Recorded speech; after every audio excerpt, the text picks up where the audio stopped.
ಕಬಳಿಕೆ ಪ್ರಕರಣಕ್ಕೆ ಸಂಬಂಧಪಟ್ಟ ಹಾಗೆ ಸಿಎನ್ ಮಂಜುನಾಥ್ಗೆ ಈಗ ಭೀತಿ ಎದುರಾಗಿರುವಂತಹದ್ದು. ಭೂ ಕಬಳಿಕೆ ಆರೋಪದಲ್ಲಿ ಸಂಸದನಿಗೆ ಕಂಟಕ ಎದುರಾಗಿದೆ. ಕೇತಗಾನಹಳ್ಳಿಯ ಭೂ ಕಬಳಿಕೆ ಮಾಡಿದ್ದಾರೆ ಎಂಬ ಆರೋಪ. ಭೂ ಕಬಳಿಕೆ ಪ್ರಕರಣ ಸಿಎನ್ ಮಂಜುನಾಥ್ಗೆ ಭೀತಿ.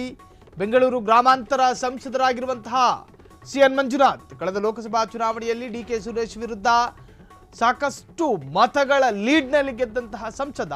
ನೂತನ ಸಂಸದ, ಮೋದಿ ಸಚಿವ ಸಂಪುಟದಲ್ಲಿ ಮಿನಿಸ್ಟರ್ಗಿರಿಗೂ ಕೂಡ ಆಸೆಗಳನ್ನು ವ್ಯಕ್ತಪಡಿಸಿದ್ದಂತಹ ಓರ್ವ ಹಾಲಿ ಸಂಸದ 3 ಎಕರೆ 25 ಗುಂಟೆ ಜಮೀನನ್ನು ಅಕ್ರಮವಾಗಿ ವಶಪಡಿಸಿಕೊಂಡ್ರ. ಹಾಗಾದರೆ 1996ರಲ್ಲಿ ಮಂಜುನಾಥ್ ತಂದೆ ಖರೀದಿಸಿದ್ದಂತಹ ಜಮೀನು ಅದನ್ನು ಕಬಳಿಕೆ ಮಾಡಿದ್ದಾರೆ ಅಂತ ಹೇಳಿ ಆರೋಪ. ಲೋಕಸಭೆ ಚುನಾವಣೆ ಸಂದರ್ಭ ಸಲ್ಲಿಸಿದ ಅಫಿಡವಿಟ್ನಲ್ಲಿ ಅವೆಲ್ಲವೂ ಕೂಡ ಉಲ್ಲೇಖ ಇದೆ.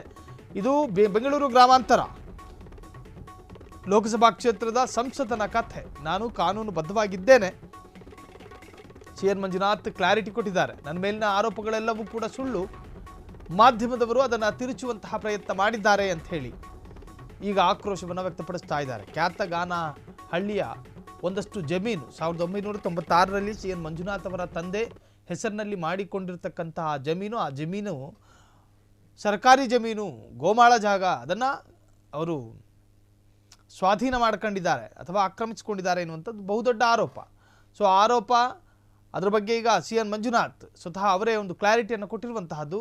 ನನ್ನ ಮೇಲಿರ್ತಕ್ಕಂಥ ಆರೋಪ ಶುದ್ಧ ಸುಳ್ಳು. ನನ್ನ ತಂದೆ 1996ರಲ್ಲಿ ಅದನ್ನು ಕಾನೂನುಬದ್ಧವಾಗಿ ರಿಜಿಸ್ಟರ್ ಮಾಡ್ಕೊಂಡಿದ್ದಾರೆ. ಹಾಗಾಗಿ ಅದು ನಮಗೆ ಸೇರಿರ್ತಕ್ಕಂತಹದ್ದು. ಅದರ ಮೇಲೆ ಸುಳ್ಳು ಆರೋಪಗಳನ್ನು ಮಾಡಲಾಗ್ತಾ ಇದೆ.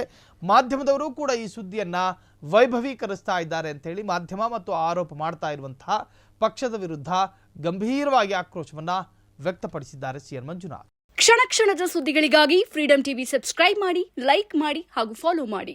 ಹೊಸ ಸುದ್ದಿಗಳ ನೋಟಿಫಿಕೇಶನ್ಗಾಗಿ ಬೆಲ್ ಐಕಾನ್ ಮೇಲೆ ಕ್ಲಿಕ್ ಮಾಡಿ.